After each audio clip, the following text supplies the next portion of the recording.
Hey guys, tonight we're drifting into one of those oddly specific corners of history that nobody really asked for, but somehow, once you start thinking about it, you kind of need to know asterisk. So dim the lights, get comfortable, and maybe grab a blanket, unless you're listening to this while doing dishes, in which case, I don't know, don't drop a plate.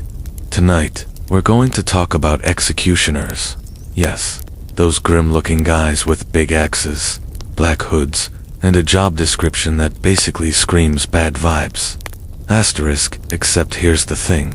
Most of the time, they weren't killing anyone, because as much as popular imagination paints medieval Europe as a non-stop bloodbath of hangings, beheadings, and assorted torture sessions, reality was, sadly, a little more mundane.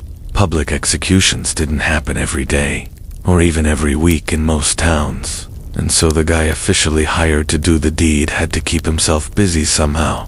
Asterisk, and that's where it gets weird, because executioners, far from being just shadowy figures who appeared for one bloody moment and then vanished, often lived surprisingly full, if awkward, lives in their communities. They had day jobs, side hustles, hobbies, and occasionally, really questionable second careers. Asterisk, but before we drift into their non-lethal pastimes, let's just picture the role itself for a moment. Imagine being the guy literally labeled the hangman. You walk down the street and people know exactly who you are. They whisper. Some make the sign of the cross. Others might secretly ask you for a medical consultation, because, oddly enough, executioners sometimes doubled as healers. Yes, you were both the person who killed your neighbor's cousin and the person they called when they had a nasty abscess on their leg. Asterisk, life was complicated. Asterisk. So tonight, we're going to float gently through the world of executioners, not in the bloody, screaming, Game of Thrones kind of way, but in the slow, strangely practical rhythm of their actual lives.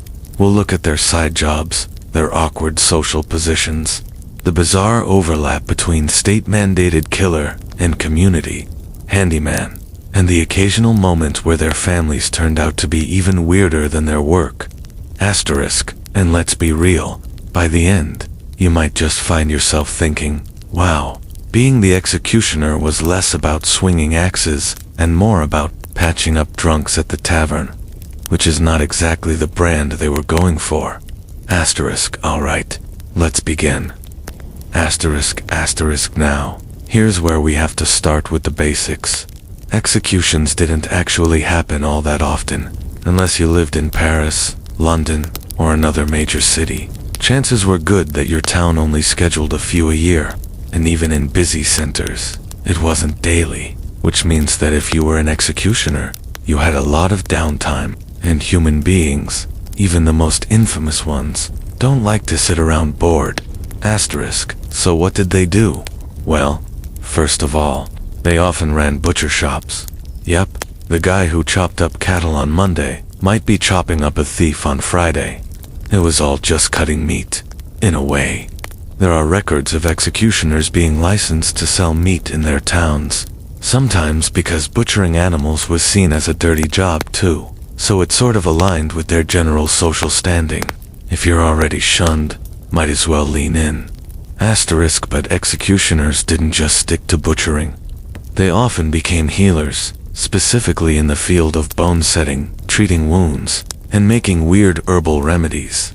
It sounds contradictory, but think about it. They were skilled with knives, they knew anatomy, and they had access to human bodies that, technically, they weren't supposed to dissect. But you know, let's just say curiosity and professional advantage sometimes won out. Asterisk, so in some towns, if you broke your arm, you didn't call the local doctor, you called the executioner. And that's one of those moments where you just have to imagine lying there, waiting for your bone to be reset, and casually trying not to think about the fact that the guy helping you literally strangled someone to death last week. Asterisk. But people did it anyway, because in many cases, executioners were actually good at this. They had a reputation for being skilled at practical medicine, especially when it came to injuries or skin conditions. There's even some evidence that they dabbled in dentistry, which, I guess, if you've got steady hands and a tolerance for screaming. Pulling a tooth isn't that far off from chopping off a finger. Asterisk now. Socially speaking, executioners were in a weird place. They were usually despised, but also needed.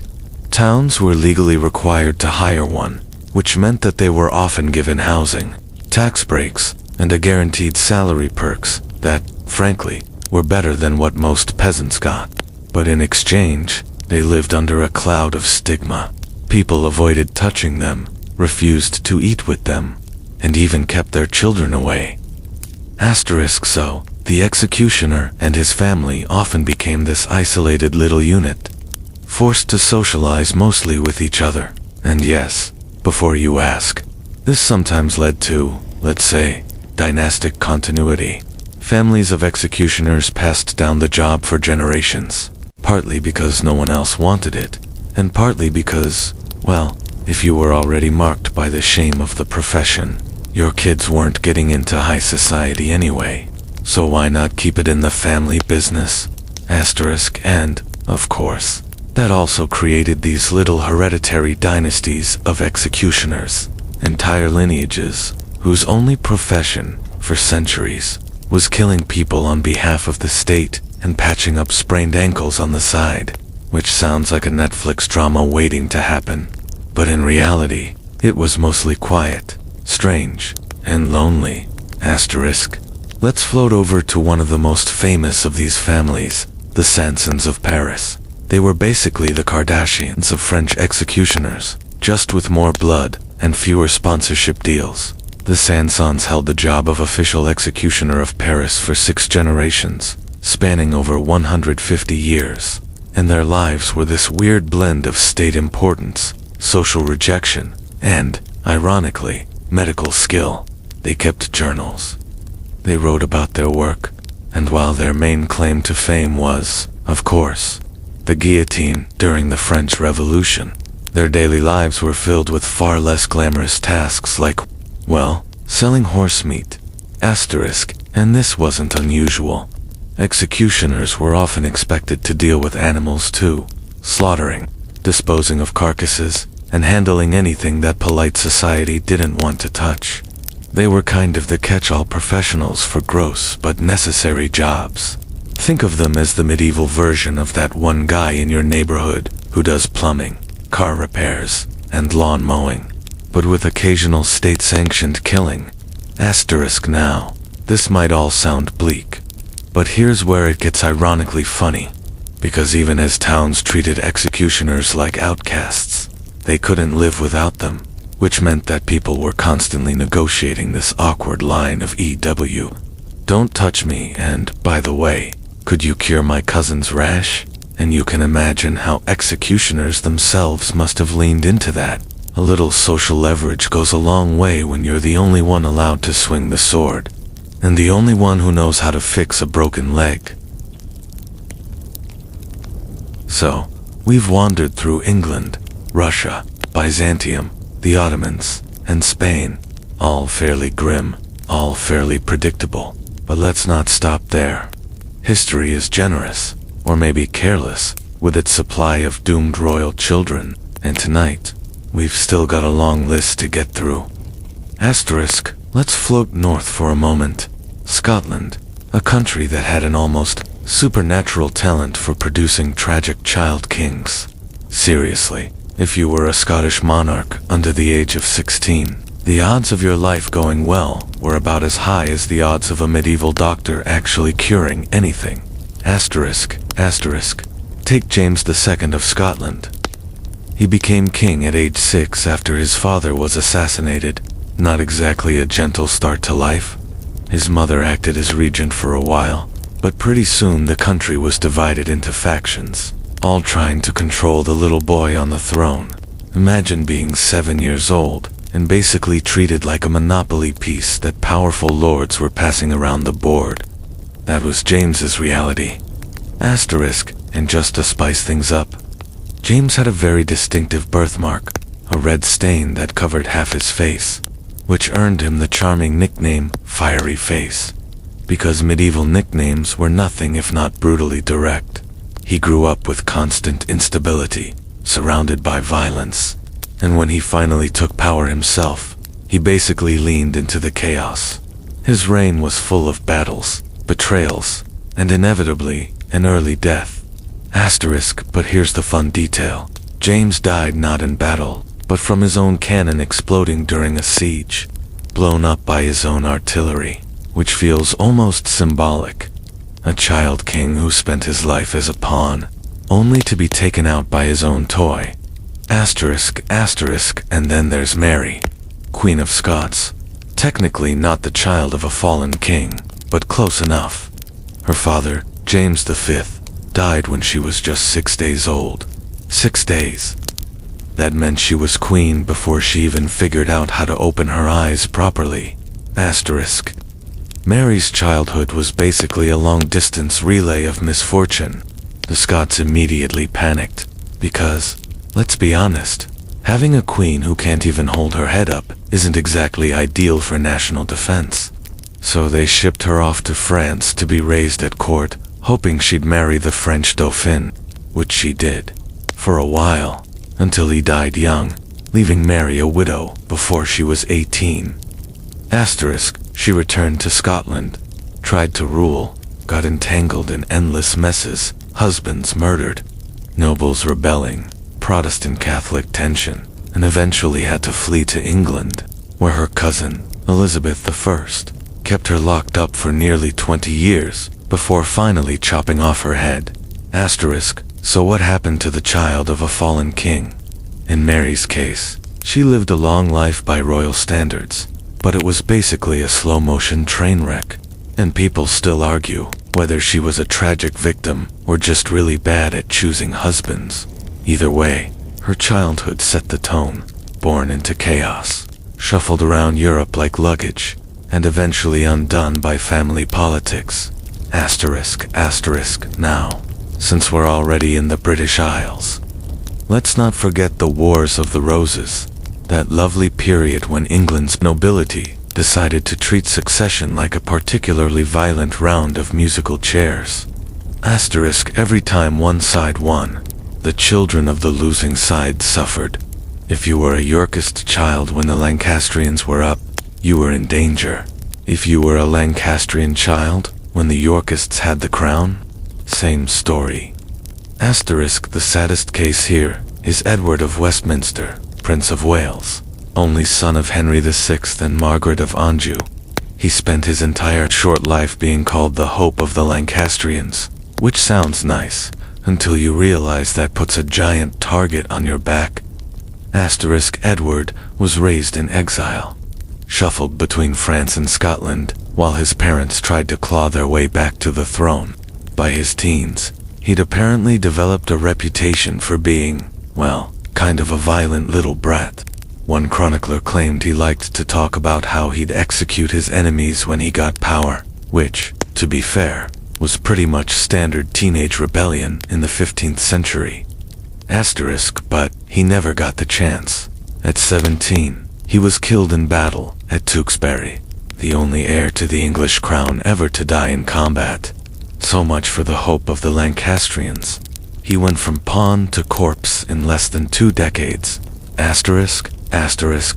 Let's drift away from Britain for a moment, before it gets too repetitive. How about Germany? Or, more specifically, the sprawling mess that was the Holy Roman Empire, which wasn't very holy, wasn't particularly Roman, and spoiler alert, wasn't great for children of failed dynasties either. One classic example is Conradin of Swabia. He was the last legitimate male heir of the Hohenstaufen dynasty, which had once been one of the most powerful families in Europe. But by the time Conradin inherited anything, his family's fortunes were already circling the drain. He was a teenager, ambitious, and not especially cautious. He tried to reclaim the kingdom of Sicily, which had slipped out of Hohenstaufen hands. And it didn't go well. He lost, captured in battle, dragged to Naples, and executed by beheading. At age 16, the crowd watching was reportedly horrified, because, executing a kid in public doesn't exactly win hearts and minds. But Charles of Anjou, the victor, wasn't interested in optics. With Conrad dead, the Hohenstaufen dynasty was officially kaput. So, where were we? Oh right, drifting through the endless parade of children whose lives were ruined the second their fathers lost crowns. We've already toured Britain, Byzantium, the Ottomans, Spain, Germany, Hungary, and the Crusader states. And you might think, surely that's enough misery. Surely we've covered the big ones. But of course not. Europe was an overachiever when it came to tragic royal children. And tonight, we're going to float deeper into France, Poland, and Portugal, all of which had their own unique talent for mismanaging royal heirs. Let's begin in France. Because France always delivers when it comes to dynastic drama. Take the Vaudois dynasty during the late Middle Ages. If you thought the Wars of the Roses were messy, the French succession crises were basically the deluxe edition. Start with John II of France, nicknamed John the Good, which, spoiler, he really wasn't.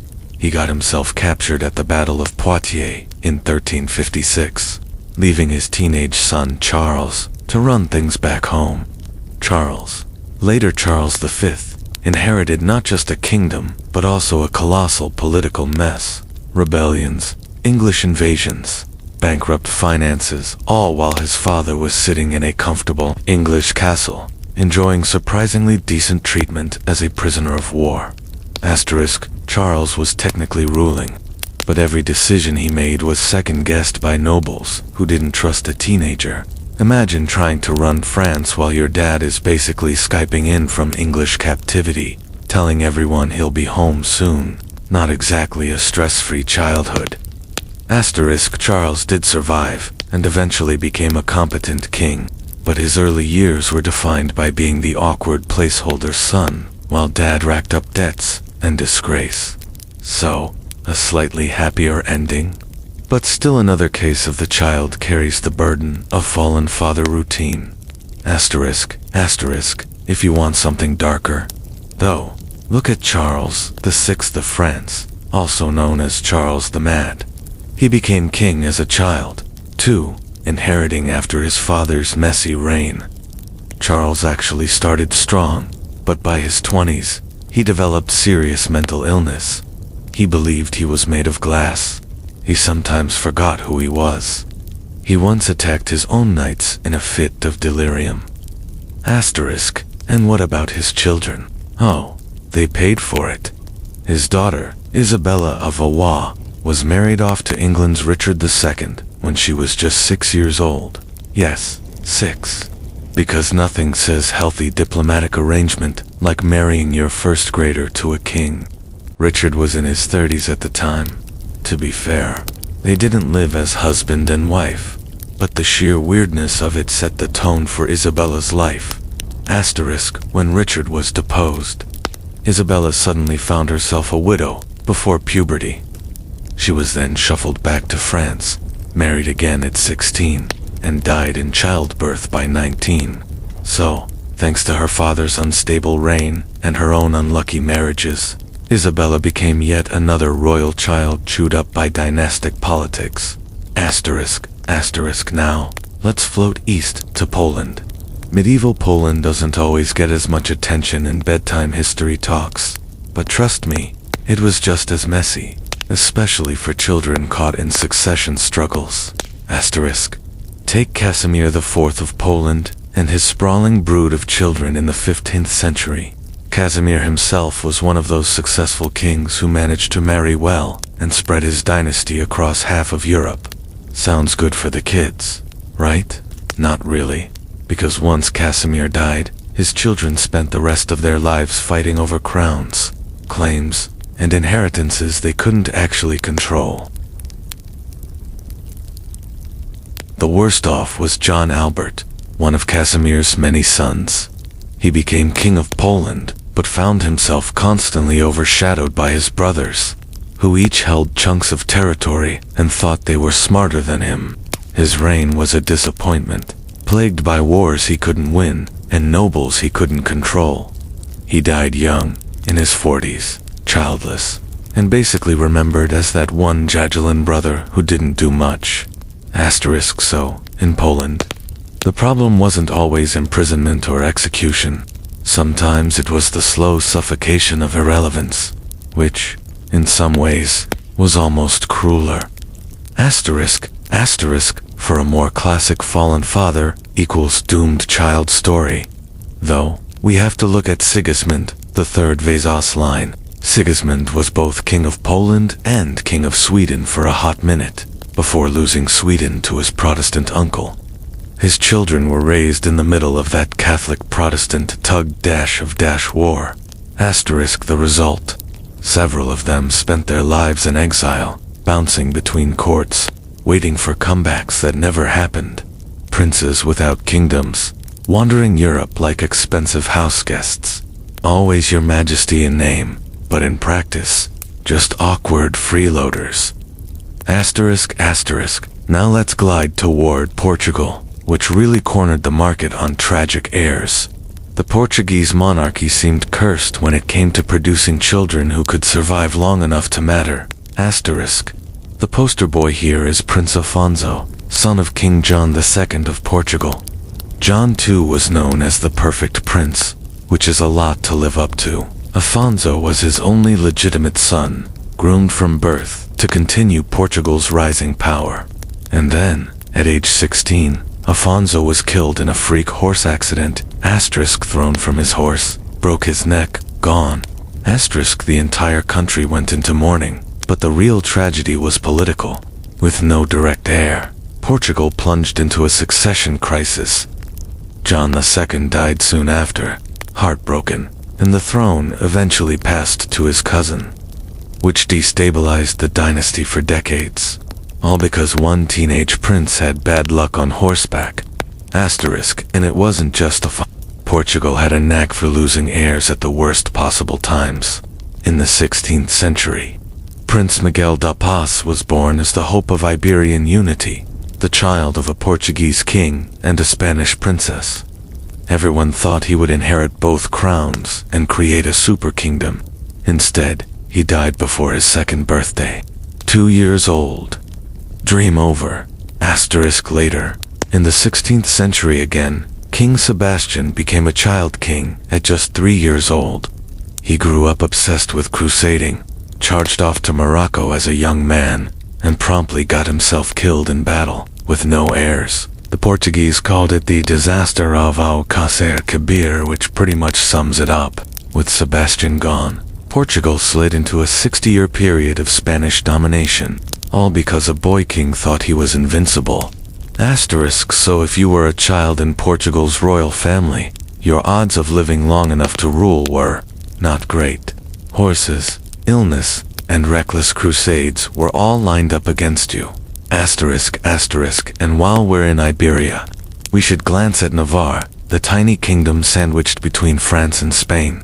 Navarre's royal children often ended up pawns in the endless tug-of-war between their bigger neighbors. Princesses were married off before they even hit puberty, while princes were often exiled or imprisoned depending on whether Navarre leaned French or Spanish that year.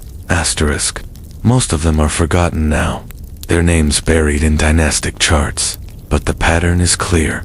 The smaller the kingdom, the harsher the fate for its royal kids. They weren't just pawns. They were disposable pawns. Let's pause here, because it's getting repetitive in the best possible way, which is kind of the point. These stories are like lullabies of misery, each slightly different, each with its own local flavor, but all variations on the same theme. Dad loses throne. Child suffers. And that's the oddly soothing thing about it. Once you've heard a dozen of these tales, you can predict the next one. Locked away, exiled, married off, dead in a freak accident. The cycle continues, like a medieval bedtime metronome. So, as we dim the lights further, let's drift now toward some final clusters of tragedy. Maybe the forgotten heirs of Northern Europe, or the countless Italian princelings whose lives ended in dungeons and poison. Because yes, we still have plenty of sleepy history left to unfold. Asterisk. So, we've wandered through Britain, France, Poland, Portugal, and a few others.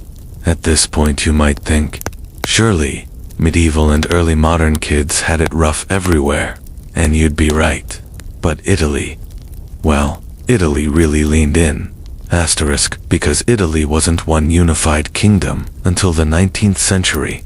For most of history, it was a patchwork of city-states, duchies, principalities, and a lot of extremely ambitious families who decided they should call themselves royalty. And when ambitious families start marrying each other, poisoning each other, and plotting endlessly, the children usually get dragged along for the ride.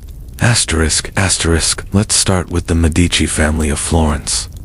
They weren't royalty in the strict sense at first, but they were bankers who became so wealthy and powerful, they basically decided, why not?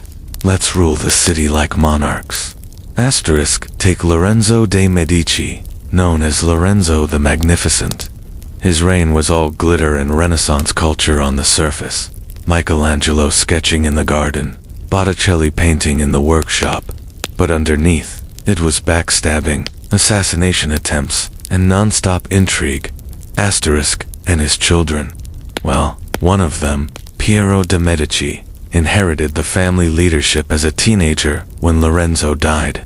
Unfortunately, Piero had inherited none of his father's brains. He was quickly nicknamed Piero Ten Fortunate. Always a great sign. Asterisk, in 1494, when France invaded Italy, Piero tried to negotiate by basically surrendering everything Florence had. The Florentines were not impressed. He was exiled almost immediately, wandering from court to court until he drowned during a military retreat at age 31. So much for Renaissance brilliance. Asterisk. That was the pattern with Medici kids, glittering titles, unstable thrones, and the constant risk of being exiled or poisoned. One son became Pope Leo X, famous for partying, bankrupting the church, and accidentally kickstarting the Protestant Reformation. Another became Pope Clement VII, who presided over the sack of Rome and was humiliated by Charles V Medici. Children often rose high, but usually fell even harder. Asterisk, asterisk now. Slide over to Milan, where the Sforza family ruled. The Sforzas were basically mercenary captains who got rich enough to buy a duchy. Not exactly blue-blooded nobility, but in Italy, money and muscle worked just as well as divine right. Asterisk, take Galeazzo, Maria, Duke of Milan. He was notorious for cruelty, paranoia, and just generally being the guy you wouldn't want at your dinner party. He was assassinated in a church in 1476, stabbed to death by disgruntled nobles, asterisk, and his children, while they were immediately shoved into the classic Italian blender of regencies, rivalries, and poison plots.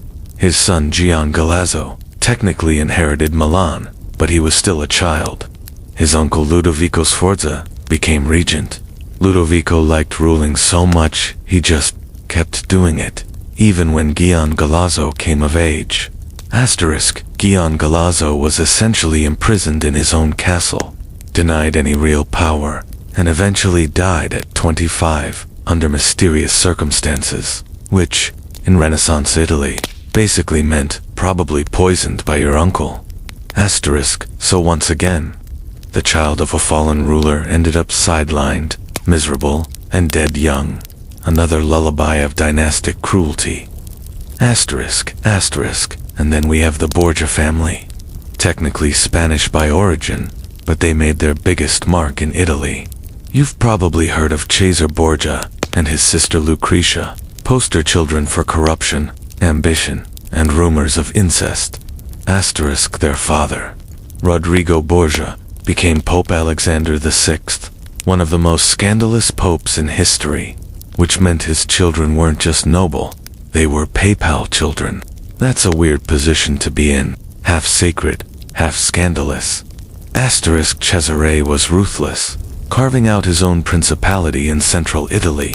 But when his father died, Caesar's power evaporated almost overnight. He ended up imprisoned, escaped, and was eventually killed in a minor skirmish in Spain. His young son was left with nothing technically heir to his father's duchy, but in practice, just another forgotten bastard wandering Europe. Lucretia fared slightly better, married off to various princes, eventually settling as Duchess of Ferrara. But her children? Most of them died in infancy or were pulled into endless succession struggles, even with all the wealth of the Borgias. Survival wasn't guaranteed. But the prize for most cursed Italian dynasty might go to the Est family of Ferrara and Modena.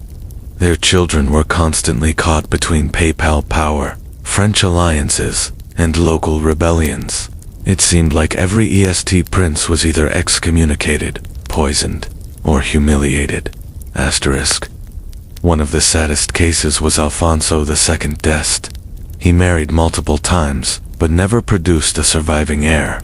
Each child died in infancy, fueling rumors that the family was cursed.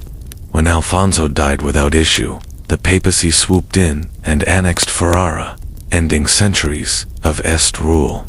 So the Est children didn't just suffer personally. Their dynasty literally collapsed on their fragile little shoulders. And this is just scratching the surface. Italian courts were basically laboratories of dynastic misery.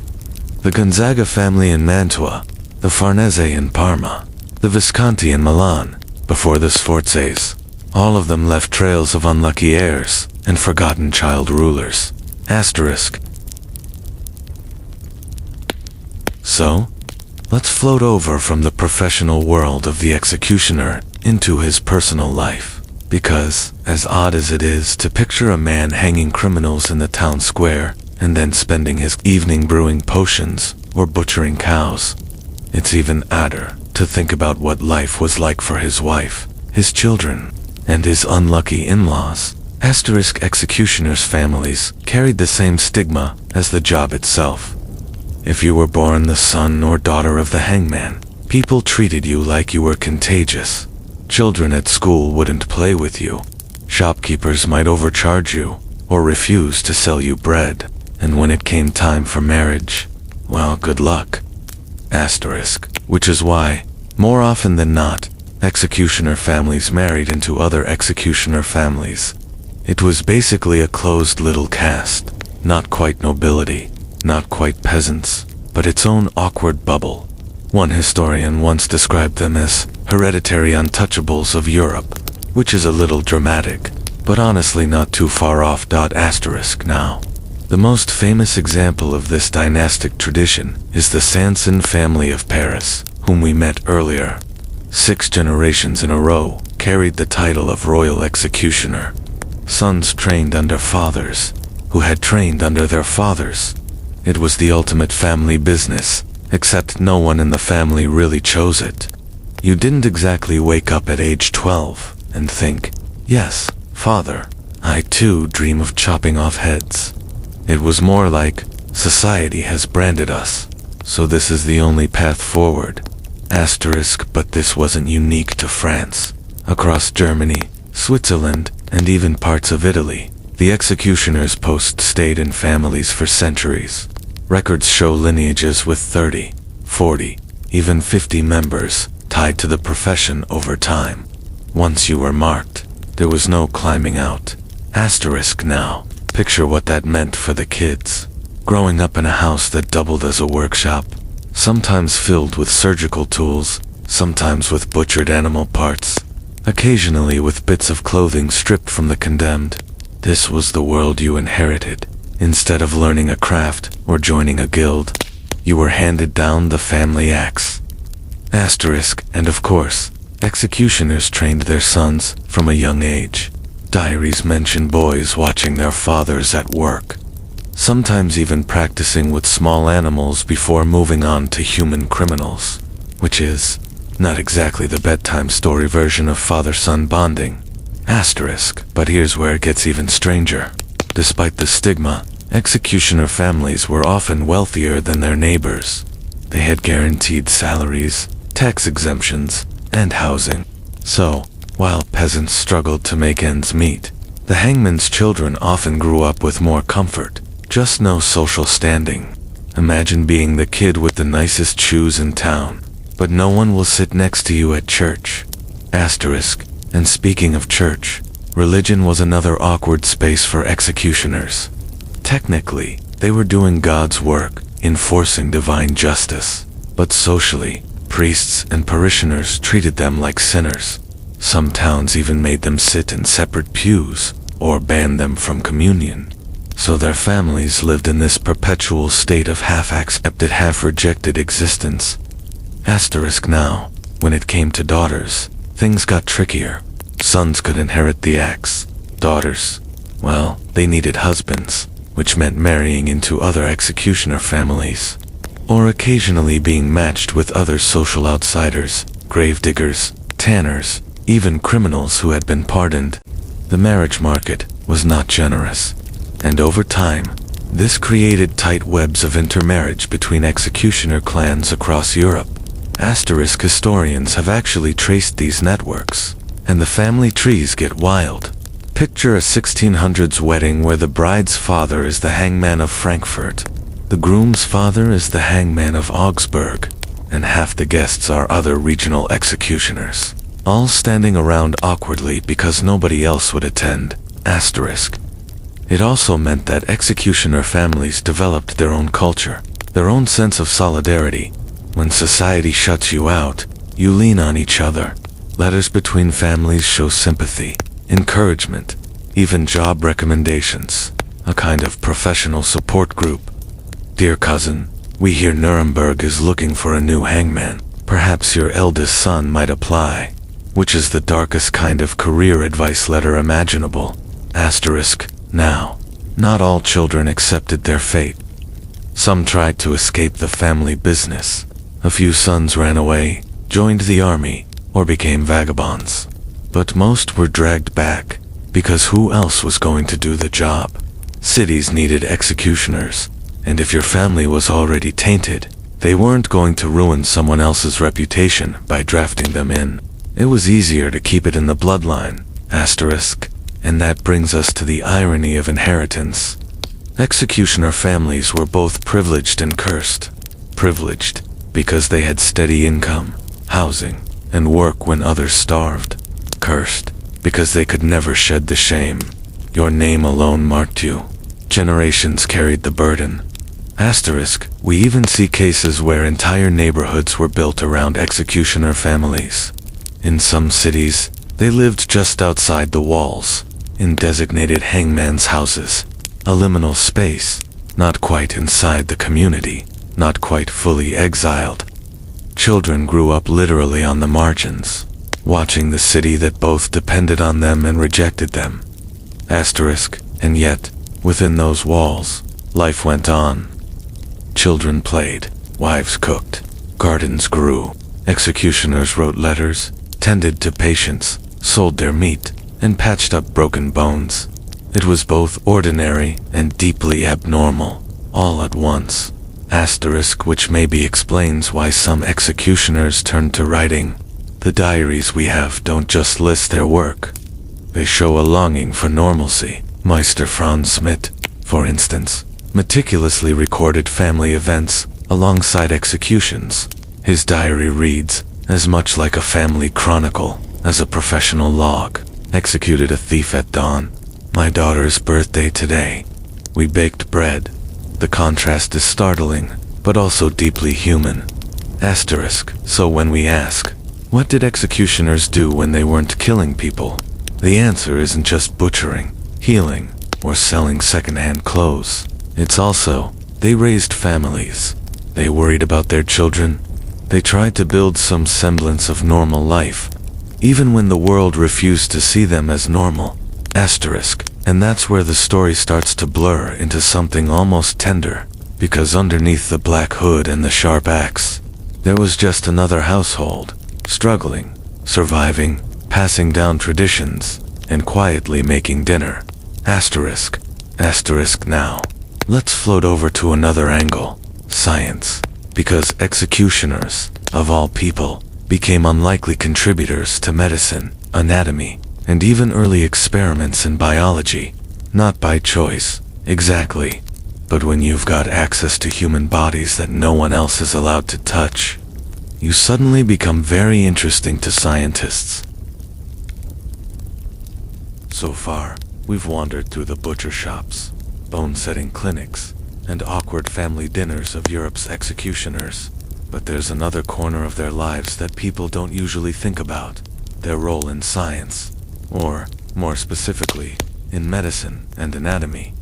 Asterisk, because here's the thing. In pre-modern Europe, corpses weren't exactly easy to come by. Ordinary people were buried quickly, often in consecrated ground. And disturbing those graves was both illegal and sacrilegious. If you were a physician or an anatomist wanting to study the human body, your options were limited. Unless, of course, you knew a guy. Asterisk, and that guy was usually the executioner. Asterisk, executioners had legal access to the bodies of the condemned. After a hanging or a beheading, the corpse was technically in their custody. Sometimes they displayed it in public, heads on spikes, bodies on wheels, that sort of grim civic theater, but often enough, they had a little leeway, which meant they became the unofficial suppliers of cadavers for medical study. Asterisk, doctors, surgeons, and even universities quietly relied on them. Letters survive of medical men writing to hangman, politely requesting a limb here, a torso there. Payment was often discreet, and suddenly, the despised outcast was holding the keys to forbidden knowledge. Asterisk, this wasn't just about whole bodies either. Executioners were often asked to provide parts: a skull, a hand, a vial of blood, sometimes for medical experiments, sometimes for so-called cures. Because, remember, Europe was still in its let's rub powdered mummy on it and see if it helps phase of medicine. And who better to supply the ingredients than the man who literally handled corpses for a living? Asterisk, it gets stranger. In some places, executioners themselves became amateur anatomists. They had the tools, the access, and the curiosity.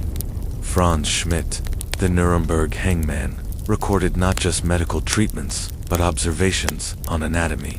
He wasn't dissecting in the formal, university sense, but he understood bodies in a way few others did, which is probably why he was so good at setting bones and treating wounds. Practice makes perfect, even if your practice material is a criminal freshly cut down from the gallows. Asterisk, and this wasn't just a German thing. In England, too, hangmen were occasionally recruited by surgeons. In Italy, universities quietly worked with executioners to secure cadavers for study. The Renaissance explosion of anatomical knowledge, think Vesalius and his famous drawings, would not have been possible without men on the scaffold willing to look the other way. When a body needed to be smuggled out the back door, asterisk now, this didn't exactly improve the executioner's social standing. If anything, it deepened the unease around them. They weren't just killers anymore. They were corpse dealers. They trafficked in the unclean, the forbidden, the spiritually suspect. Villagers already crossed themselves when the hangman walked by. Imagine how much harder they did it after hearing he sold body parts to the local doctor. Asterisk. And yet, and this is the irony we keep circling back to, society needed him. Executioners sat at this weird intersection of justice, medicine, and superstition. People spat at them in the street, then knocked on their door at midnight, asking for a salve made from human fat. Hypocrisy. Thy name is early modern Europe. Asterisk, speaking of salves, let's linger on that a bit, because the use of executioners' fat as medicine was not just rumor, it was real. Rendered human fat, collected from the bodies of executed criminals, was used in ointments for everything from joint pain to bruises. Executioners were the natural suppliers. In some places, they even had official permission to harvest it, which is not exactly the kind of job perk you put on a resume. seen patients, bought it. They rubbed it on their skin. They swore by it. And all the while, the hangman pocketed a little extra money on the side. Dark entrepreneurship at its finest. Asterisk, of course, not everyone approved. The church frowned on such practices, at least officially, but the line between medicine, magic, and superstition was blurry. And in practice, people were far more willing to buy a cure than to worry about where it came from, which meant the executioner's little sideline in macabre pharmacology thrived quietly for centuries. Asterisk. And then there were the blood cures. Yes, in some regions, it was believed that fresh, warm blood from an executed criminal could cure epilepsy. Crowds would actually gather at executions, not just to watch, but to collect dripping blood in cups. Sometimes the executioner himself handed it out. Imagine that. You're at a beheading, and instead of clapping or booing, you're waiting politely for your turn to dip a handkerchief in the still warm pool at the scaffold's base. Asterisk, it's grim, it's absurd, and it was very, very real. Asterisk, executioners stood in the middle of this strange dichotomy. They weren't just state officials. They were gatekeepers of medicine, suppliers of forbidden remedies, and occasional partners in scientific study. And while society never thanked them openly, their role in the advancement of anatomy and medicine was undeniable. Asterisk. Now, you might think this would have given them some protection, that maybe cities would start to see them as valuable intellectual contributors. But no, they were still outcasts, still avoided, still shunned in church pews and marketplaces, because stigma sticks harder than gratitude. Asterisk, but in a way that makes their position all the more fascinating. The hangman wasn't just a figure of fear. He was also a bridge between life and death, between superstition and science, between the criminal and the doctor. A liminal figure, standing on the edge of every category, never fully belonging anywhere. Asterisk, and if that sounds a little poetic, well, it's only because executioners were, in their own odd way, essential to the story of how Europe crawled toward modernity. They sharpened their axes, they stitched wounds, they rendered fat into ointments, and, quietly, they helped open the door to the scientific study of the human body. Asterisk.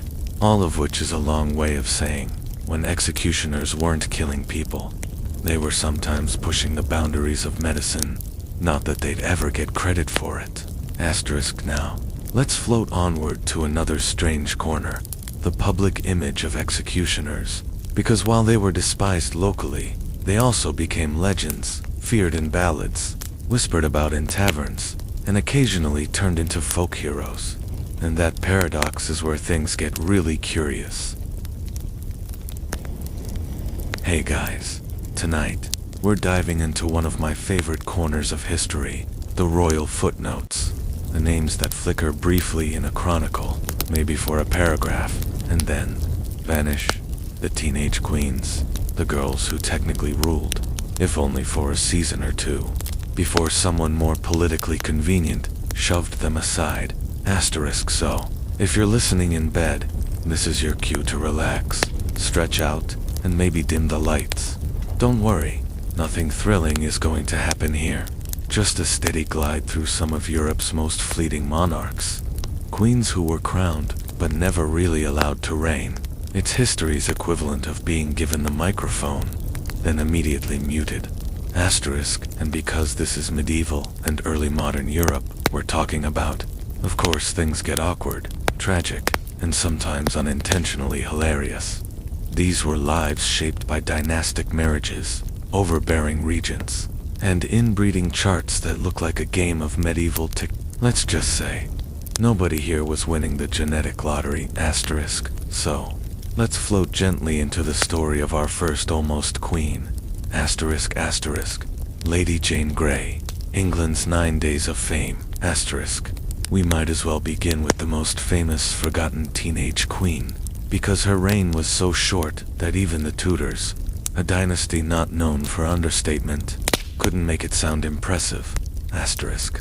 Lady Jane Grey, crowned Queen of England in July of 1553. Deposed after just 9 days. That's not even long enough to get the hang of royal paperwork. Imagine starting your first job and being fired before you've learned where the stapler is. That was Jane's monarchy. Jane was only 16 or 17 at the time, depending on which calendar you like, and already she was the product of years of dynastic scheming. Her parents were ambitious nobles with Tudor blood. Her tutors trained her to be a model Protestant intellectual, because why waste time on embroidery when you can read Plato in the original Greek? And of course, she was married off early. That was standard Tudor parenting. Forget letting teenagers mope around with bad poetry and questionable music tastes. No, Jane's teen years were spent being turned into a political pawn. When King Edward VI, the sickly boy king, and fellow teenagers started dying, his advisors panicked. They didn't want his Catholic half-sister Mary to take over, because she was already sharpening her rosaries for a full counter-reformation. So, they cooked up a plan. Skip over Mary, skip over Elizabeth, and put Jane Grey on the throne instead, because Jane was Protestant, pliable, and conveniently married into the family of the very nobleman running Edward's government. Nepotism and theology, together at last. The problem was, nobody outside this small Protestant clique really wanted Jane. The common people were perfectly happy to have Mary Tudor, and they came out in droves to support her. Jane, poor thing, was dragged into the Tower of London, proclaimed queen against her own protests, and then left there while the country basically ignored her. It was like hosting a royal coronation, where the only attendees were your in-laws. 9 days later, Mary marched in, and Jane's brief reign ended. She didn't even have time to redecorate. By the next year, she was executed, which means that Jane Grey's entire reign was basically one extended awkward sleepover in the Tower of London, followed by a very sharp ending. She's remembered mostly as a Protestant martyr, a title she definitely didn't apply for, but, you know, history likes to recycle people. Joanna of Castile, the queen they called Mad now. Let's glide south to Spain, where another teenage queen got stuck with an even harsher legacy. Joanna of Castile, born in 1479, daughter of Ferdinand and Isabella. Yes, the same power couple who funded Columbus, conquered Granada, and generally spent their marriage doing whatever looked good on a coin. Joanna was their third child, not the heir, not the spare. She was more like dynastic insurance. Her parents married her off at age 16 to Philip the Handsome, Duke of Burgundy. And yes, he was called the Handsome, but if you've ever seen Habsburg portraits, you'll know that royal nicknames usually involved a lot of wishful thinking. Handsome, in Philip's case, meant he looked slightly less inbred than his cousins. The marriage, at least at first, was passionate, too passionate. The chronicles talk about how Philip and Joanna were inseparable, sometimes embarrassingly so. Unfortunately, Philip was also a serial cheater, because of course he was, and Joanna didn't handle that well. She became jealous, obsessive, sometimes violent, which, in fairness, was probably a natural response to being a teenager shipped off to a foreign court with a philandering husband. But in royal politics, normal emotions get pathologized quickly. When Joanna's older siblings died, the succession suddenly landed in her lap. She was the heir to Castile and Aragon. She was supposed to rule Spain. Instead, her father Ferdinand and her husband Philip started fighting over who would control her throne, and, by extension, control her. This tug-of-war lasted years, and Joanna's own authority was consistently undermined. When Philip died young, Ferdinand took over again. When Ferdinand died, her son Charles swooped in. Joanna lived into her 70s, but she spent most of her life shut away, first in castles and then in the fortress of Tordesillas, declared legally insane. Was she really mad? Modern historians think not. More likely, she was a depressed, traumatized woman whose political usefulness ran out. But branding her as Juana la Loca, Joanna the Mad, gave the men in her life all the excuse they needed to keep her sidelined. So, here's the irony. Joanna technically ruled Castile and Aragon. She was queen in name, but her actual power was almost non-existent. She's another teenage queen who was erased, except this time, the erasure lasted decades. Margaret of Scotland, the widow regent. Now, let's float back north to Scotland, where teenage queens had a rough habit of ending up widowed before they'd finished their embroidery lessons. Margaret Tudor, sister of Henry VIII, married James IV of Scotland when she was just 13, which, even by the standards of the time, was on the younger side. James was about 30, charismatic, and fairly popular with his people. The marriage was actually decently functional, which in royal terms means they tolerated each other and produced heirs. But in 1513, James charged off to war against England, yes, against his brother-in-law, and was promptly killed at the Battle of Flodden. Suddenly, Margaret, barely in her 20s, was a widowed queen with an infant son as heir. That meant she was supposed to act as regent, which sounds nice on paper, but in practice was more like being thrown into a pit of Scottish nobles and told to keep them from stabbing each other. Margaret struggled. She remarried too quickly, which alienated her allies. Her regency was challenged, her authority undermined, and before long, she lost political control entirely. She spent years bouncing in and out of influence, sometimes reconciling with her brother Henry, sometimes not, and mostly being remembered as the mother of James V rather than a ruler in her own right. Her reign was temporary. Her authority was partial, but for a brief moment, she was the one in charge. Another teenage queen who technically wore the crown, but never really got to wield the scepter. And that's just 3 examples, barely scratching the surface. The late medieval and early modern world was littered with young women who inherited crowns far too soon, only to see them whisked away by fathers, husbands, brothers, or sons. Their names survive in chronicles, but usually only as footnotes to someone else's reign. The pattern is almost comical in its predictability. A girl inherits a throne, usually through some dynastic accident. She is declared queen. Then, immediately, a man appears, sometimes a husband, sometimes a regent, sometimes a teenage son, and she is politely, or not so politely, shoved aside. She becomes the mad one, the widow, or simply the one we don't talk about anymore. Its monarchy is revolving door. Blink, and you'll miss them, which is why we're not blinking tonight. We're slowing down, taking these forgotten teenage queens seriously, and, in the process, hopefully giving you something very gentle to fall asleep to. We'll keep drifting through more of these half-erased reigns in part 2, where we'll meet some queens who barely got their crowns adjusted before being shuffled off stage.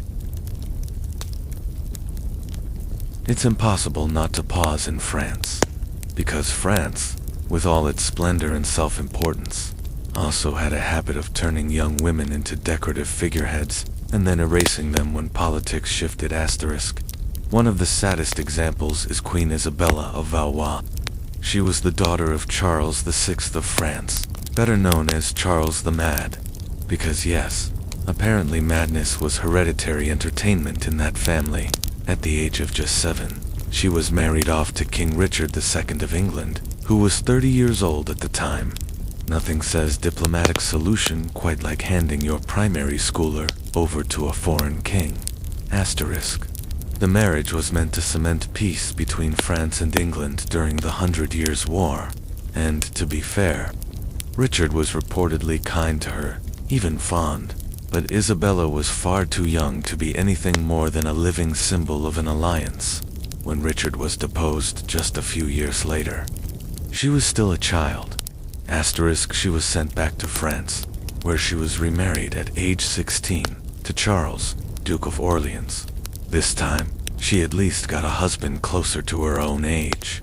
But Isabella died in childbirth soon after, barely past her teenage years, remembered only as a pawn in the endless wars between England and France. Technically, she had been Queen of England, but in reality, she was just a frightened girl at the mercy of grown men playing dynastic chess. Now, if Isabella's story felt bleak, don't worry, we're staying in France, but with someone a little more stubborn. Enter Anne of Brittany. Anne is unusual, because she was a teenage queen who actually managed to hold on to some authority, but not without being tugged back and forth, like a particularly valuable piece of property. She inherited the Duchy of Brittany at age 11, which made her one of the most sought-after brides in Europe.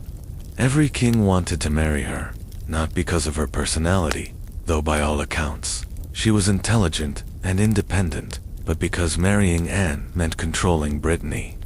She was first married, reluctantly, to Emperor Maximilian of Austria, but France didn't like that. So King Charles VIII invaded Brittany and basically forced Anne to marry him instead. She was 14. He was 20-1. When Charles died, she married his cousin and successor, Louis XII. Another king, another crown, another dynastic shuffle. By the time she was 21, Anne had already been married to 2 kings of France, crowned twice, and used as the bargaining chip of 2 different kingdoms. She was still technically Duchess of Brittany, and she fought fiercely to preserve that independence. But her reign was always overshadowed by the men she married. And yet, compared to Isabella, it almost looks like a success story. She was remembered not only as queen, but as a patron of the arts, a woman who left her mark on France's culture. Still, the reality remains. She was a teenager shoved into marriage after marriage, crowned and recrowned, until she barely had her own identity left. Let's float further east for a moment. Poland, Hungary, and Bohemia had their share of forgotten queens too, especially in the messy late medieval period when dynasties kept collapsing. One example is Queen Jadwiga of Poland, and here's the twist. She was crowned not as queen, but as king. Yes, you heard that right. Jadwiga was only 10 years old when she inherited the Polish throne in 1384. The nobles, not wanting her to be seen as merely a consort, crowned her king rather than queen, which is either a radical gesture of equality or just medieval nobles being very bad at gender categories. In any case, Jadwiga technically ruled Poland as its monarch. At 12, she was married off to Jugala, the Grand Duke of Lithuania, who was about 30. A marriage of child and adult, sealed with the added bargain that Jugala would convert to Christianity and drag all of Lithuania with him, which, surprisingly, worked. It made Poland-Lithuania into a rising power in Europe. But Jadwiga herself, she died at just 25, after years of being more symbol than sovereign. Her reign is remembered fondly in Poland. She was canonized centuries later, turned into a saint. But when you look closely, her story is the same old theme. A teenage girl pushed into marriage, remembered more for what she represented than for who she was. The irony here is thick. We call them queens, sometimes even kings, but their lives were rarely their own. They were heirs by accident, crowned by necessity, and erased by politics. A girl of 12 being married to a man in his 30s. A girl of 7 being crowned queen of a country she couldn't even name properly. A girl of 17 being forced into the Tower of London and proclaimed monarch against her will. These are the patterns we keep seeing. And perhaps the saddest part is that they didn't even leave much behind.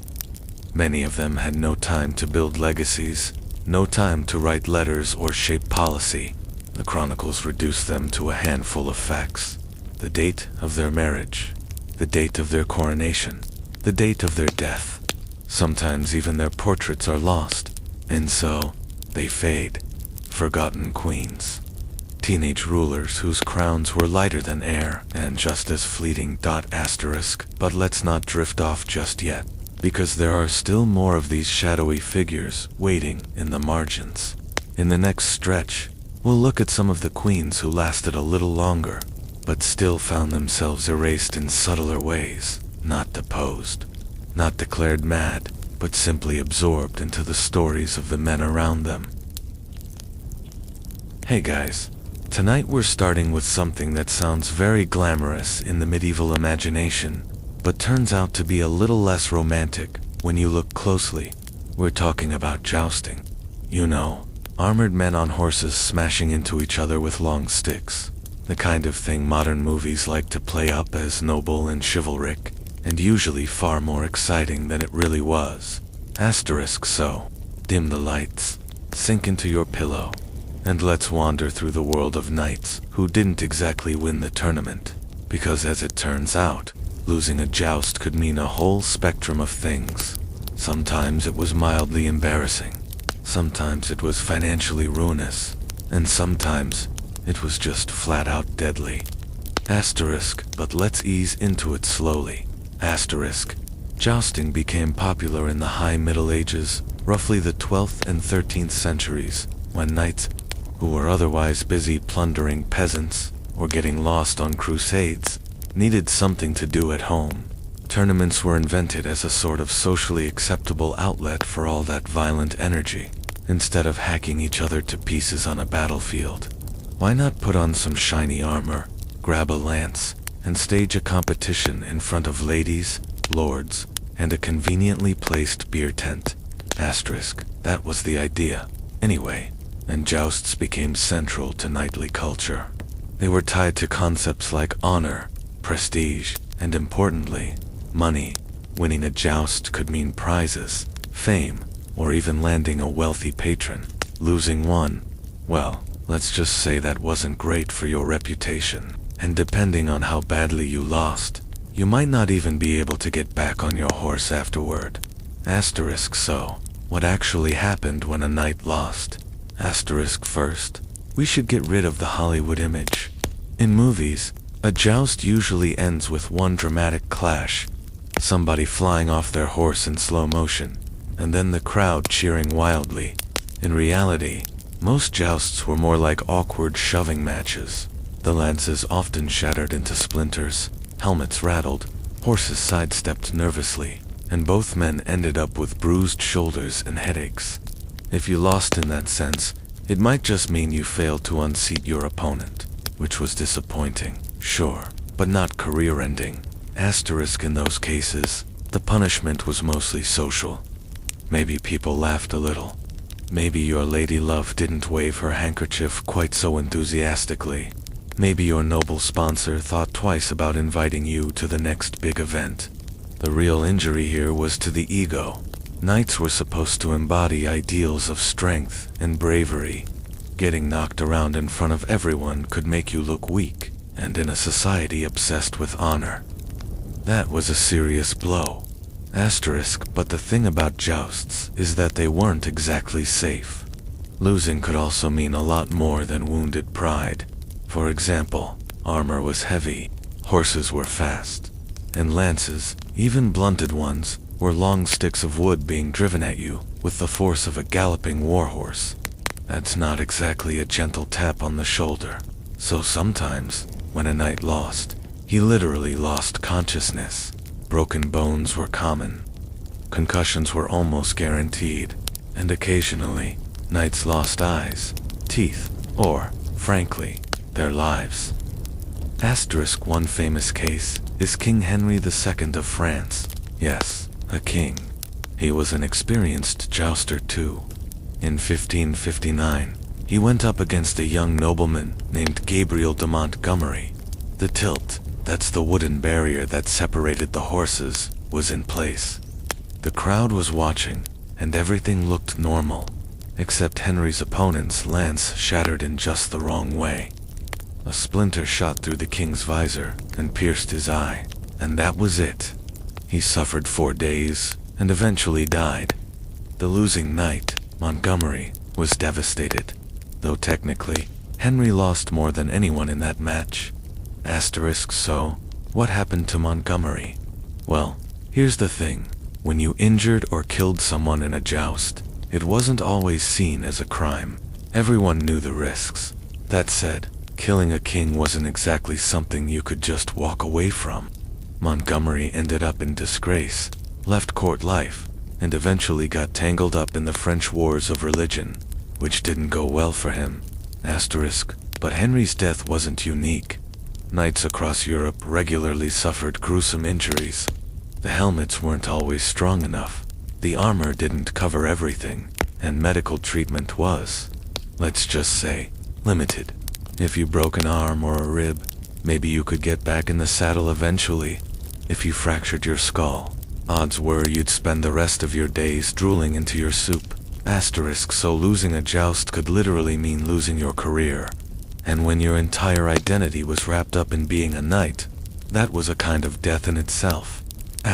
Now, we also have to talk about the financial side of things, because jousts weren't just violent sport, they were also economic transactions. In many tournaments, the loser had to surrender his horse and armor to the winner. That sounds small, but horses were incredibly valuable. A warhorse could cost as much as a small estate. Armor, too, was custom-made and pricey, so if you lost badly, you might end up bankrupt. Some knights had to beg for their gear back, or rely on rich patrons to bail them out. Others simply quit competing because they couldn't afford another loss. That's the less glamorous side of chivalry. Behind all the talk of honor and glory was a very real system of debt, prizes, and humiliation. Winning could make you famous, losing could make you broke, and if you were unlucky, it could make you very, very dead. Let's float for a moment into the world of spectators. Because losing a joust wasn't just about the knight himself, it was also about what the crowd thought. Imagine the scene: ladies in embroidered gowns, nobles sipping spiced wine, peasants craning their necks from the cheap seats. They weren't just there for polite entertainment. They wanted drama. They wanted to see someone hit the ground. And if you were the poor knight providing that spectacle, congratulations. You were now the butt of the jokes in every tavern for miles. It didn't help that jousts were often tied to romance. A knight might dedicate his performance to a lady, wearing her colors or carrying her token. Losing in that context wasn't just about personal humiliation. It was about public embarrassment in front of the very person you wanted to impress. Think of it as the medieval equivalent of striking out at karaoke in front of your crush, except with significantly more head trauma. But here's a quieter detail. Sometimes losing had consequences long after the tournament was over. Chronic injuries piled up. Knights lived with lingering pain, stiffness, or partial blindness. Modern doctors would probably diagnose post-concussion syndrome in half of them, but back then, it was just chalked up to bad fortune, which is a very medieval way of saying, sorry, you're permanently dizzy now. And then there's the psychological side. Because medieval culture didn't exactly encourage knights to go to therapy, losing could brand you as unlucky, unworthy, less manly, and once your reputation suffered, it was hard to climb back. You might not get invited to the next tournament. You might lose patrons. You might even find your marriage prospects fading. Since noble families wanted champions in their lineage, not losers. So what happened to knights who lost a joust? The short answer is, it depended. Sometimes nothing. Sometimes shame. Sometimes bankruptcy. And sometimes an early grave. The only certainty was that the glittering spectacle always came at someone's expense. And yet, people kept lining up to compete. Knights who had been thrown, battered, or humiliated came back again and again, because jousting wasn't just about the outcome. It was about being seen, about proving yourself, or at least trying, in a world where your identity was tied to your martial prowess. Sitting out the tournament might feel worse than losing, Let's float onward, because we're only scratching the surface here. The joust was just one part of the tournament. There were also Mali's chaotic team battles, where dozens of knights clashed in mock warfare. And believe me, losing those came with its own set of disasters. But for now, stay comfortable, because we're about to wander deeper into the strange economy of knightly failure.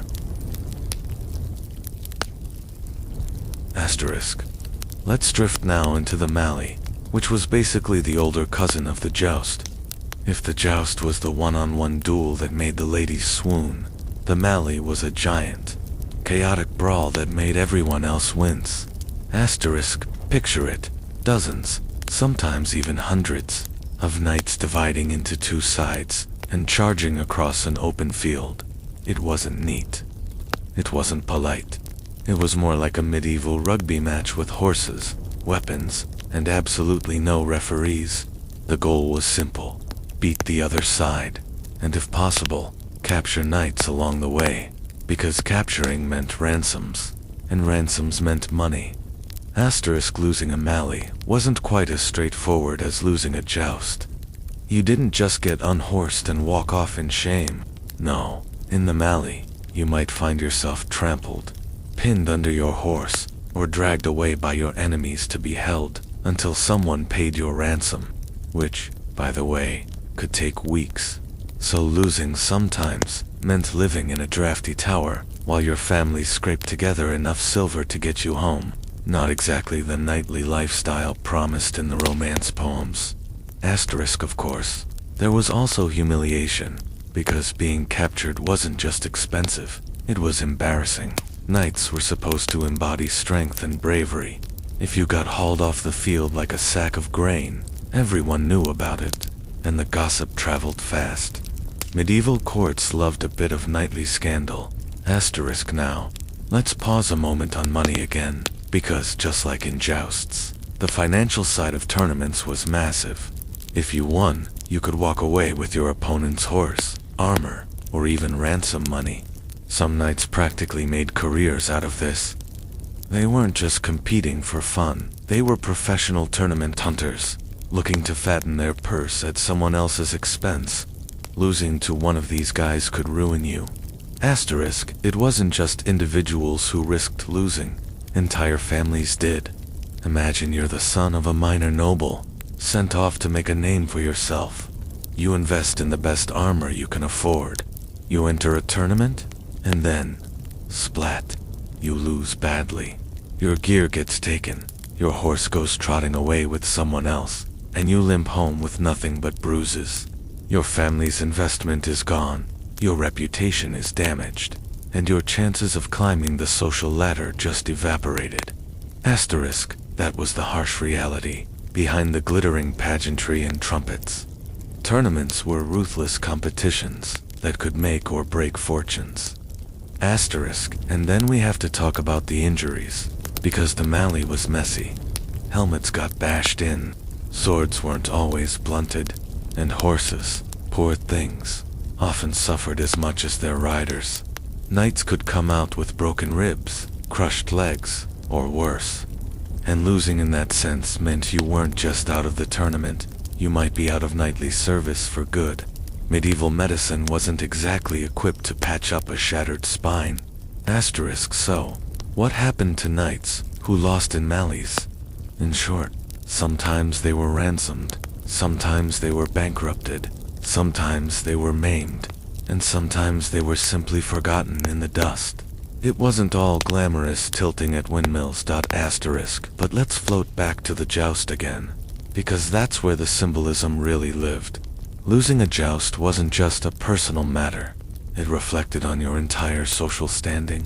In medieval society cared deeply about appearances. If you kept losing, people started whispering. Was your family cursed? Were you secretly a coward? Did God withhold his favor from you? Yes, they really thought like that. Medieval people loved interpreting everything as a cosmic sign. One unlucky streak in the lists, and suddenly you were suspected of being unworthy of knighthood itself. Which is awkward, since that was basically your whole job description. Asterisk, and here's where it gets even stranger. Sometimes losing a joust had romantic consequences. Knights often entered tournaments wearing the token of a lady, maybe a ribbon, a scarf, or even a glove. If you lost badly, that reflected on her honor too. It was as if you had declared to the whole audience, "This lady's champion is terrible," which could make court politics very tense indeed. Asterisk, imagine the dinner afterward. Everyone sitting around a long table, tearing into roasted meat with greasy fingers. And someone politely asks, "So, how did your knight do today?" And the lady has to smile tightly while remembering the exact moment he got launched into the dirt. That was social awkwardness on a medieval scale. Asterisk, but losing didn't always mean disgrace. In some cases, it was just part of the cycle. Many knights saw tournaments as practice grounds for war. Winning or losing mattered less than gaining experience. If you were young, losing was almost expected. People assumed you'd toughen up over time. The real issue was if you kept losing, even as you got older. Then the whispers started. Then the invitations dried up. Asterisk, and of course, there were the chronic losers. The knights who just never seemed to win. Every generation had a few. They became almost comic figures, known less for their skill and more for their ability to crash spectacularly. Some of them leaned into it, turning into the medieval equivalent of slapstick entertainers. Others just faded quietly from history, because no ballad singer ever composed an epic poem about Sir Geoffrey the Perpetual Loser. Asterisk now, we should also touch on the legal side, because tournaments, despite being games, could blur the line with real violence. In some places, especially in the early days, if a knight was killed during a joust, the victor could claim his possessions legally, which sounds harsh, but it was seen as part of the rules. Later, as chivalric culture grew more refined, tournaments became more regulated. Special blunted lances were introduced. Armor was redesigned for safety, but even then, death and injury were common. Losing could still mean everything from financial ruin to an actual funeral. Asterisk. One of the more subtle consequences of losing was losing patronage. Many knights didn't fund their own careers. They relied on wealthy lords or kings to sponsor them. If you lost too often, your patron might quietly stop supporting you, which meant no more shiny armor, no more expensive horses, and no more invitations. You'd just slip into obscurity. That was a kind of social death. And medieval people feared obscurity almost as much as literal death. Asterisk, let's float across the channel for a moment, because England had its own flavor of jousting. English kings loved tournaments, but they also used them for politics. Henry VIII, for example, adored the joust in his youth. He was tall, athletic, and eager to show off.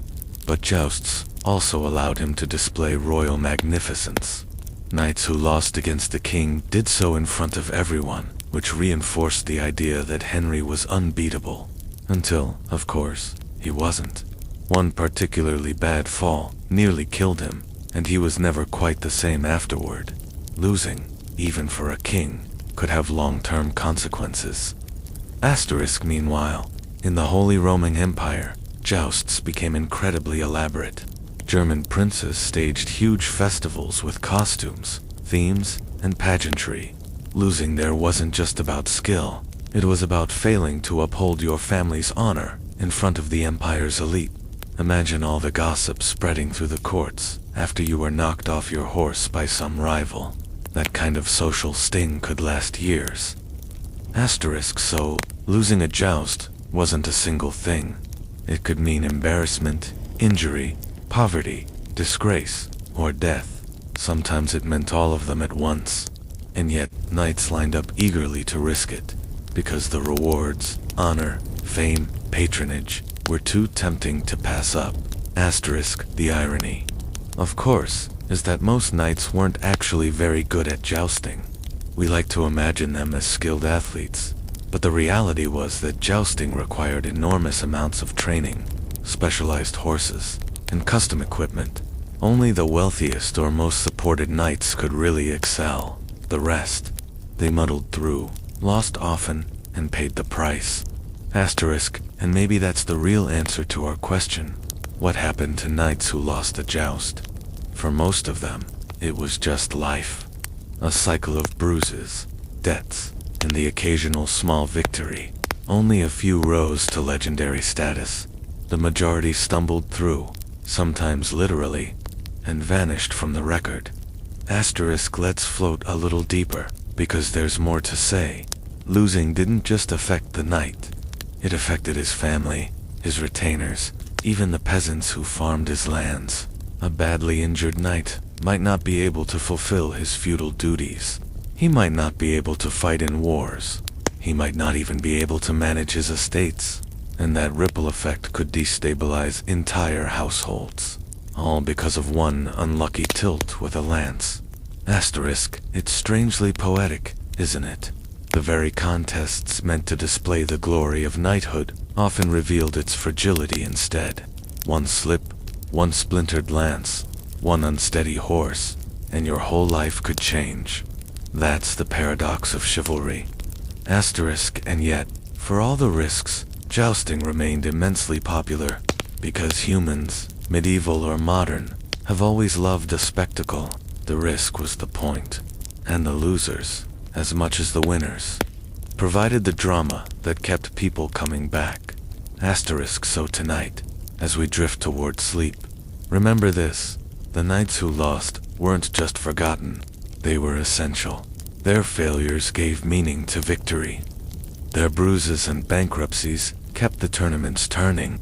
Without losers, there could be no winners, and in the strange theater of medieval chivalry, that balance was everything. Hey guys, tonight, let's dim the lights, pull up a blanket, and take a little detour into the Roman world. You've probably heard a lot about gladiators, all the usual cliches of sweaty men with swords, roaring crowds, and emperors giving thumbs up or thumbs down like they're auditioning for a talent show.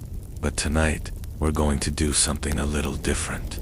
We're not going into the arena, we're stepping outside of it. Asterisk, because here's the question: what actually happened when gladiators weren't performing? What did people think when they saw one just existing in the street, minding his business, maybe shopping for olives, or trying to hail a litter taxi? It's one thing to see a half-naked warrior fighting for his life in front of 50,000 people. It's another to bump into him at the baths. And the reactions, well, they tell us a lot about Roman society, Roman fears, and Roman hypocrisies. Asterisk, so let's ease ourselves into it. Gladiators were, officially speaking, slaves or extremely low-status people. They weren't considered respectable in the slightest. Roman law literally lumped them in with actors, prostitutes, and other folks deemed to have infamous professions, which is polite legal Latin for, "we don't like you, but will happily exploit you for entertainment." So on paper, these guys were nobodies, less than nobodies. They had no civic rights, no real protections, and certainly no path to respectability in the polite dinner party world of Roman senators. Asterisk, and yet, despite all that, they were also celebrities. Famous, admired, lusted after. The contradiction is almost comic. Officially despised, unofficially adored. Imagine seeing your favorite actor on the street, except legally that actor is classified alongside a brothel worker. That's what seeing a gladiator outside the arena was like for Romans. Asterisk. Let's talk about the public first. Ordinary Romans, the ones crammed into insula apartments, scraping together money for bread, adored gladiators. To them, these men were living action figures. Posters in Pompeii show graffiti scrawled by fans. The heartthrob of the girls in crescents, the net adored by all. People literally wrote love notes about their favorite fighters on the walls, which, to be clear, is very relatable. We might think we invented fandoms, with boy bands and movie stars, but no, Romans were already there. Carving eye, gladiators into stone 2,000 years ago. Asterisk. So if you were a regular Roman in the market, and you spotted a gladiator, chances are you stared, you whispered, you maybe even swooned a little, especially if he was one of the well-known fighters with a reputation for winning. Seeing him up close was like running into a celebrity at the grocery store, except with a lot more scars, and possibly fewer teeth. Asterisk, of course. Not everyone reacted with admiration. Some people were probably terrified, because remember, gladiators weren't just entertainers. They were trained killers. They spent their days practicing with swords, nets, and trident. They were stronger and tougher than most of the free men walking around, so bumping into one on a dark street might not feel glamorous at all. It might feel like you've accidentally walked into a very bad situation. Even their presence carried a sort of aura of danger. Romans weren't dumb. They knew these men lived by violence, and that didn't always stay confined to the arena.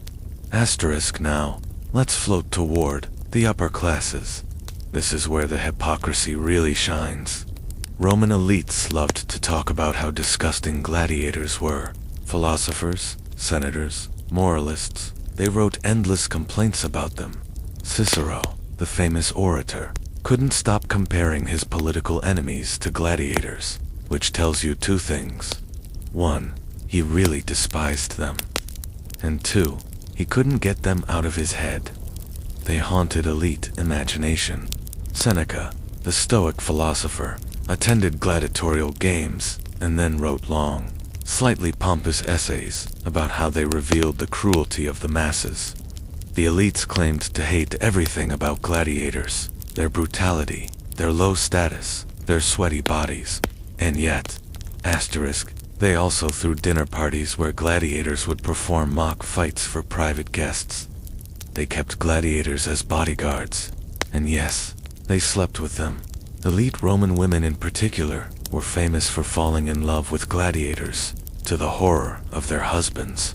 Juvenal, the satirical poet, went on a long, bitter rant about a senator's wife who couldn't resist running off with a gladiator.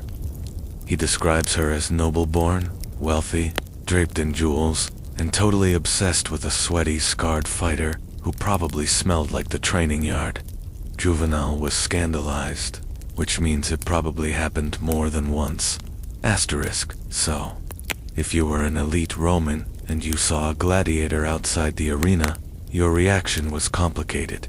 You might sneer at him in public, because that's what polite society expected, but behind closed doors, you might be arranging for him to appear at your banquet. Or, if you were feeling particularly bold, slipping him a love token. Public disgust, private fascination, the eternal Roman double standard. Asterisk, it wasn't just individuals either. Entire cities had complicated relationships with their local gladiators. These men were both outsiders and hometown heroes. If a gladiator came from your region, you rooted for him. You cheered louder when he won. His victories reflected on your community. So spotting him walking through the streets before or after a big fight must have carried a weird mix of pride and awkwardness. Like, yes, he's ours, but please don't let him stab anyone on the way home. Asterisk, there's also the matter of soldiers. Roman soldiers didn't always admire gladiators. In fact, some resented them. Soldiers fought real wars. Gladiators fought staged ones. And yet gladiators often got more glory, more applause, and more admiration from the crowds. You can imagine the tension. A legionary who had marched across Gaul might look at a gladiator in a parade and think, really? This guy gets all the fangirls. Seeing a gladiator outside the arena could provoke not just admiration, but envy. Asterisk. Now, let's pause for a moment and picture a specific scene. It's Pompeii, 1st century AD. The games have just ended. A famous gladiator has won his bout, and he's leaving the amphitheater. The streets are crowded. Market stalls are still open. Families are heading home. And here he comes, walking in his tunic, maybe still sweaty, with a small entourage of fellow fighters. People turn. Women whisper. A child points and says his name. Somewhere, an elite sneers. Someone else offers him a drink. That mix of awe, fear, and scandal is exactly what Romans felt, seeing a gladiator out in the ordinary world. Asterisk. It's worth remembering, too, that gladiators didn't exactly blend in. They carried the marks of their profession. Scars, broken noses, cauliflower ears, muscular builds. Some bore tattoos identifying them as property of a gladiator school. They looked different from ordinary Romans. So spotting one wasn't hard, and that made reactions even sharper. You knew instantly who and what they were. Asterisk. Let's drift into another angle. What did gladiators themselves feel? Being recognized outside the arena. For many of them it must have been strange. They were slaves or ex-slaves, despised by law, yet adored by strangers. They lived in special barracks, separated from the rest of society, and under heavy guard to prevent them from escaping or causing trouble. When they stepped outside, they were objects of fascination, but also of control. They knew people were watching them, whispering about them, desiring them. That kind of attention must have been both flattering and suffocating. Asterisk. And here's the irony. Even when a gladiator won freedom, which some did, after years of fighting, he couldn't escape the stigma. Freed gladiators remained infamous. They weren't welcomed into elite circles. If you bumped into a retired gladiator running a tavern or working as a bodyguard, you still thought of him as that guy who used to be in the arena. The celebrity never really faded, neither did the disdain. So, to sum up this first wander through the question, seeing a gladiator outside the arena was a complicated social experience. Ordinary people adored them, elites sneered, while secretly obsessing over them. Soldiers eyed them with suspicion, and gladiators themselves carried the double-edged sword of fame and infamy wherever they went. Asterisk. It wasn't just about entertainment, it was about what gladiators represented. They embodied violence, courage, lust, and shame all at once. And Romans, being Romans, could never resist the contradiction. Asterisk. Let's float onward now, because there's more to explore. In the next stretch, we'll look at specific stories of gladiators outside the arena, riots they caused, love affairs they sparked, and even the political propaganda emperors built around them. Because once you leave the sands of the Colosseum, the story gets even stranger. Alright, let's settle back in and drift a little further into the Roman streets. We've set the stage with the general vibe of seeing a gladiator outside the arena. But now, let's start weaving in some of the actual stories. Because Romans being Romans, things didn't always stay calm.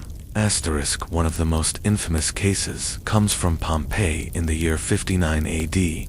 Now, you'd think a city known for wine, villas, and nice frescoes might have had a peaceful afternoon at the games. But no. What happened instead was a full-blown riot. The Pompeians invited gladiators to fight against a team from nearby Nucea. Perfectly normal civic rivalry, with a little extra swordplay. But apparently the atmosphere got heated. Maybe someone heckled too loudly. Maybe too many amphorae of wine were passed around. Whatever the spark was, the situation erupted. Asterisk. And not just in the arena. The fight spilled out into the streets. Gladiators, fans, random bystanders, everyone joined in. Tacitus, the Roman historian, writes about how people were literally killed in the brawl. Houses were looted. It was basically a sports riot, Roman style. If you're imagining soccer hooligans, just add swords and less dental hygiene. Asterisk. The fallout was huge.